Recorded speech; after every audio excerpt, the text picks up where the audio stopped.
Հիմա եկեք օրինակ դիտարկենք մի հատ էլ զանգվածների հետ աշխատանքի ու օրինակը եկեք արդեն դիտարկենք JavaScript-ով։ Եկեք array.js սարքեմ։ JavaScript-ում մի քիչ ավելի հեշտ է զանգվածների հետ աշխատել, որովհետև էլի նույն ձև փոփոխական հայտարարից ուղղակի գնում եք let arr-ը, իդեպ հիշեցնեմ այս arr-ի փոխարեն ինչ ասես կարանք գրենք ու վերագրում ենք այս նշանը, այսինքն զանգվածների նշանը։ Այստեղ չափ նշել JavaScript-ում պետք չէ։ Այսինքն ընդհանրապես մեզ պետք է ասել, որ այս փոփոխական, որ հայտարարում ենք, ներկայացնում ենք իրեն զանգված։ Եկեք որպեսզի գրագետ պահեմ, այս ինչ ասեսը փոխեմ սովորական array-ով, ու էլի նույն ձև մենք կարող ենք գրել, օրինակ, չգիտեմ, օգտագործել ինչ-որ ֆունկցիա զանգվածում ինչ-որ էլեմենտ պահելու համար կամ ուղղակիորեն միանգամից գրել arr0-ին վերագրենք 45 arr1-ին վերագրենք 24 ու arr2-ին էլ ես ինչքան ուզեք, էլի JavaScript-ը այս իմաստով դինամիկ է։ Եթե C++-ում ի տարբերություն մինչև այդ եկեք արագ այս մասը ցույց տամ, եթե C++-ում անպայման պետք է հայտարարել զանգվածի էլեմենտների քանակը ու անպայման պետք է ֆիքսել, որպեսզի չափերը չանցնենք, հա։ JavaScript-ում այդ մասով այդքան էլ խնդիր չկա։ Իրականում JavaScript-ում չափերը անցնելը, տարօրինակ է ինչim չափերը անցնելը ընդհանրապես բերում է այսպես ասած undefined արժեքի, որը ծրագրի աշխատանքին չի վնասում խափանում։ C++-ում չափը զանգվածի չափից դուրս գալը դիտարկվում է իբրև հանցագործություն ու միանգամից ծրագիր կարող է չաշխատել, այսինքն կեսից, չգիտեմ, աշխատանքի կեսից այսպես ասած crashվել։ Հիմա JavaScript-ում գրում եմ for let, ստեղ հիշում ենք int չկա, կամ ընդհանրապես տվյալների տիպ հայտարարել չկա, in փոքր է ու այստեղ շատ հետաքրքիր օրինակ կա JavaScript-ի դեպքում, երբ մենք կարող ենք օգտվել այսպես կոչված property-ներից, եկեք գրեմ ու բացատրեմ, array.get length, այս length նշանակում է երկարություն, հա, չափը, քանակը էլեմենտների, իսկ այս get նշանակում է դիմել այս փոփոխականի կամ օբյեկտի համապատասխան հատկության, այսինքն օբյեկտները JavaScript-ում, չնայած JavaScript-ում շատ բաներ ներկայացվում որպես օբյեկտներ, զանգվածը եւ մնացած օբյեկտները JavaScript-ում դրանք նմանատիպ հատկությունների հավաքածուներ են, այսինքն մենք ունենք ինչ-որ խմբավորում, հա։ Ես կփորձեմ, չգիտեմ, մի քանի դասանց երևի կպատմեմ նաև C-ական ստրուկտուրայի մասին, հետո զուգահեռ կտարեմ JavaScript-ական օբյեկտների հետ, ինձ թվում է ավելի հասկան կդանա։ Այս մասով դուք ընդհանրապես կարող եք այս հատվածը անգիր հիշել, որ array.get length-ը, այսինքն array length property-ն վերադարձնում է, այսինքն սրա փոխարեն ստանում ենք զանգվածի էլեմենտների քանակը։ Այս դեպքում 3, որովհետև 3 էլեմենտ ենք զանգվածում մուտքագրել։ Ու իմաստը գրում եմ p++ ու console log համապատասխանաբար arr-ը ինչը in։ Կեցտրակետ։ Վերջես քանը ես հիմա աշխատացնում եմ node-ով, node array.js ու տպես 45-24-13։ Ես arr-ը աստղանիշ եկեք, ստեղ ես սխալ բան եմ գրել arr-ը աստղանիշ։ Հա, ուղղակի arr-ը բանի ծրագրի անունը եկեք ջնջեմ էդի, որ թավը միանգամից բերի array.js։ Okay, այսինքն հիմա փորձենք ինչ-որ խնդիր լուծենք։ Ենթադրենք տրված է զանգված, հենց այս arr զանգված ու պետք է հաշվի զանգվածի էլեմենտների գումարը։ Այսինքն նախապես հայտարարում եմ գումար պահող ինչ-որ փոփոխական ու ասում եմ for էլի նույն ձև let 0 in փոքր է arr length համապատասխանաբար +++++++++++++++++++++++++++++++++++++++++++++++++++++++++++++++++++++++++++++++++++++++++++++++++ plus havասար է array, ուստեղ ես հետարքիր նաև նորամուծություն օգտագործեցի, այս արտահայտությունը նույնն է ինչ-որ գրենք sum-ին վերագրած sum plus array, այսինքն եթե ունեք նմանատիպ արտահայտություն, երբ դուք նույն փոփոխականի անունը նախկին արժեքը օգտագործել եք, որպեսզի դրան գումարեք ինչ-որ մի բան, ապա այս արտահայտությունը ավելի կարճ, այսինքն գումարել ու վերագրել նույնին, ավելի կարճ կարելի է ներկայացնել այսպես, այս plus հավասարի տեսքով։ Սա այնքան կիրառական է, որ դուք հաճախ հենց վարժու եք հմտանակ այս անընդհատ օգտագործելու եք, էլի։ Okay, սա ինչ է անելու, գումարելու է զանգվածի բոլոր էլեմենտները, որովհետեւ թիվը մենք համել հեշտ ստուգ ենք, եկեք համոզվելու համար գրեմ 5 3 2, որովհետեւ գումարը դա 10-ը, ու ստեղ մենք տպենք console log sum, այսինքն գումարը հաշվում է։ Հիմա աշխատացնում եմ ու գնաց 5, 3, 2 էլեմենտների գումարը եղավ 10։ Ու այսպիսի խնդիրներ բազմաթիվ դուք պետք է անընդհատ լուծեք, որպեսզի հեշտ կարողանաք աշխատել զանգվածների հետ։ Օրինակ, ինչպես գտնել զանգվածի զույգ տարրերը կամ գրել կոդ, որը կտպի զանգվածի զույգ տարրեր, այսինքն տարրեր, որոնք երկուսի բաժանելով երկուսի մնացորդ չեն տալիս։ Այստեղ օգնության գալիս է տոկոսը, տոկոս կամ մնացորդով բաժանում, այսինքն դուք հնարավորություն ունեք բաժանել ինչ-որ մի թիվ,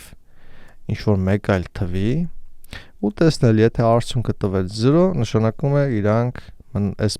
A ու B բաժանման արդյունքում մնացորդ չկա։ Այսինքն, եթե մենք բաժանում ենք օրինակ 4-ը 2-ի ու արդյունքում չենք ստանում մնացորդ, նշանակում է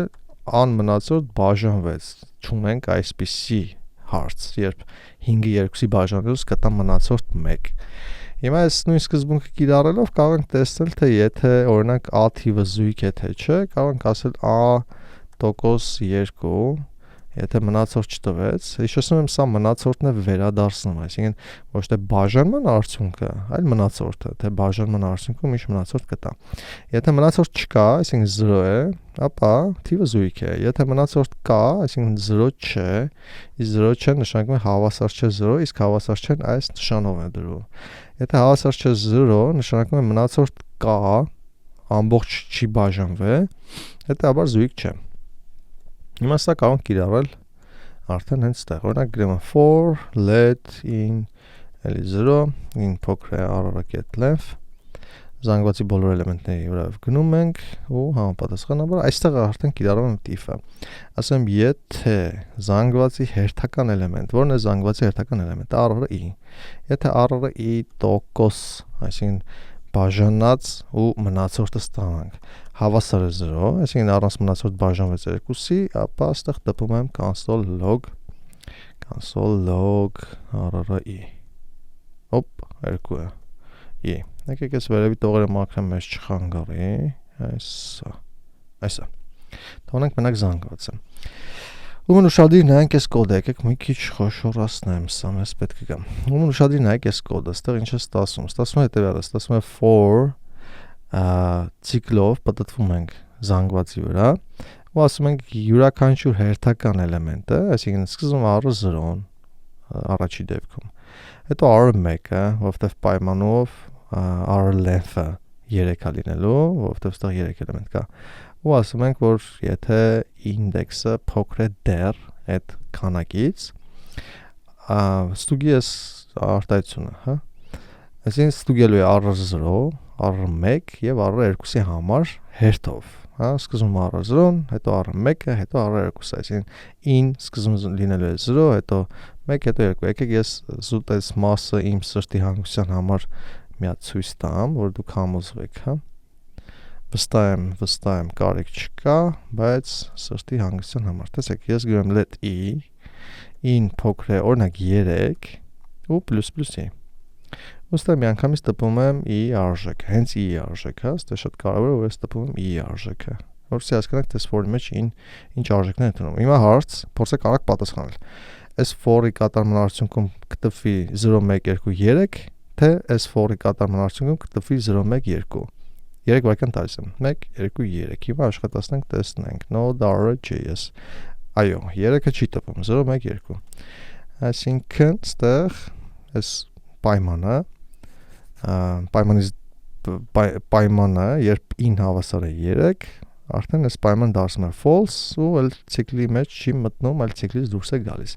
Հիմա այս նույն սկզբունքով, եթե այս 3-ի տեղը ես դնեմ r-length-ը դա 3-ի է հավասար, ես կարող եմ դա գրել այս sense, գրեմ մինչև այդ console log, այսինքն print r-length։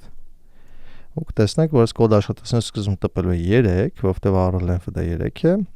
եւ այս for-ը նույն բանը կտպի 0 1 2։ Okay։ Տեսեք այդ 3-ը ու 0 1 2-ը։ Շատ լավ, հիմա վերադառնանք մեր օրինակին, սա մեզ էլ պետք չէ, comment-ը ջնջում եմ, ես ի դեպ բազմա բազմատող կոմենտեր, այսինքն բազմատող կոմենտը սկսվում է կոմենտ մեկնաբանություն, այսինքն իգնոր է արվելու կոմպիլյատորի կամ ինտերպրետատորի կողմից այս հատվածը, որը ներառված է այս նշանների միջև։ Հիմա այս բազմատող կոմենտում ես ասում եմ in ֆորում է, ի արժեք փոխում է 0, 1, 2, ասում զանգվածի 0-րդ էլեմենտը տոկոսով բաժանի 2-ի, զանգվածի 0-րդ էլեմենտը 5-ն է, 5-ը բաժանած 2 նշանակում է ստանալ մնացորդ, կա արդյոք մնացորդ թե չկա, 5-ը բնականաբար առանց մնացորդ չի բաժանվում, հետևաբար այս պայմանը ճիշտ չէ, այսինքն հավասար չէ 0, բայց մենք գրել ենք եթե հավասար է 0, ապա տպի, հետևաբար սա չի կատարվի, այսինքն այս if-ի մարմինը չի կատարվի, եթե if-ի մարմինը չի կատարվի նշանակում է դուրս է գալու if-ից հաջորդ տողը կատարի, իսկ հաջորդ տողը ընդամենը for ցիկլը փակելն է, իսկ սա դեռ չի ավարտվել,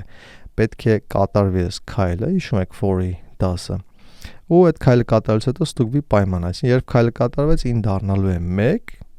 համապատասխանաբար ստեղ ստուգելու է r-ը 1 դիրքում գտնվողը տոկոսով բաժանած 2-ի, r-ը 1 դիրքում գտնվողը 3 թիվն է,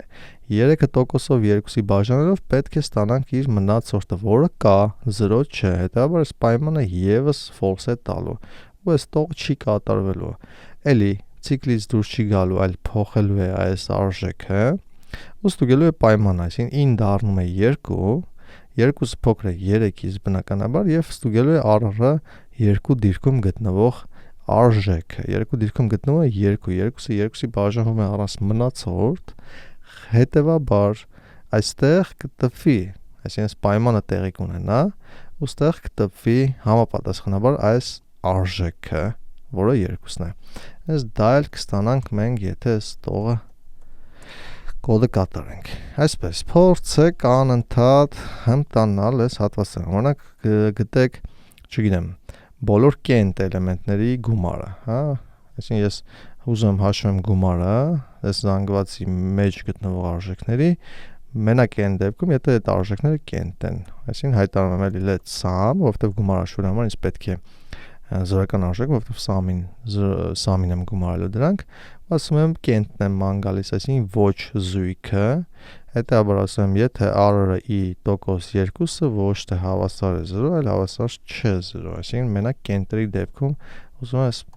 պայմանը կատարվի, պայմանում ասում եմ sum պլյուս հավասար է r-ը ի, ու վերջում եկեք տպեմ sum-ը, որպեսզի տեսնենք, որ գումարը պետք է լինի 8, ինչու 8, մինչև գրեմ դուք ասեք, այո, որովհետև կենտ էլեմենտները 2-ն են, 5-ը և 3-ը,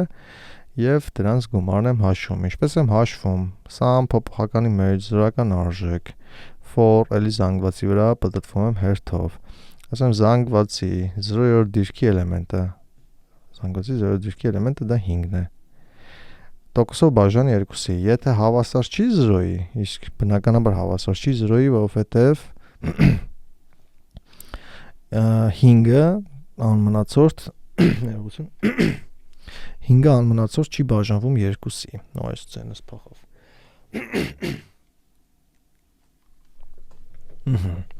եթե 5-ը անմնացորդ չի բաժանվում 2-ի, նշանակում է պայմանը ճիշտ է, և sum-ին կգումարվի r-ը ի երորդը, r-ը 0 դիրքում, r-ը 0 դիրքում 5 էր, այսինքն sum-ի մեջ պահվեց 5 թիվը, ցիկլը պտտվեց, այս քայլը կատարվեց, պայմանը ստուգվեց, in 1-ը փոքր է r-ը length-ից 3-ից, այսինքն հաջորդ ստուգում է r-ը այսի, r-ը 1 դիրքում գտնող էլեմենտը 3-ը, տոկոսով բաժանած 2-ի հավասար չէ 0, այո, հավասար չէ 0, որովհետև 3 անմնացորդ չի բաժանում 2-ի, ուրեմն sum-ին գումարի դա ևս, իսկ վերջին էլեմենտի դեպքում, r2-ի դեպքում, տոկոսով բաժանած 2-ը, այսինքն անմնացորդ է թե մնացորդ, բնականաբար 2-ը անմնացորդ բաժանում 2-ի, հետևաբար հավասար 0-ի, այսինքն պայման տեղի չունեն, հետևաբար սա տալու է false, սա չկատարվի, այսինքն վերջի էլեմենտը չի գումարելու։ Հիմա եթե սա տպեմ, այսինքն sum-ը տպեմ, մենք պետք է ստանանք 8։ Ստացանք 8, իսկ դուք տեսաք մի քանի օրինակներ աշխատանքի JavaScript-ով զանգվածների հետ։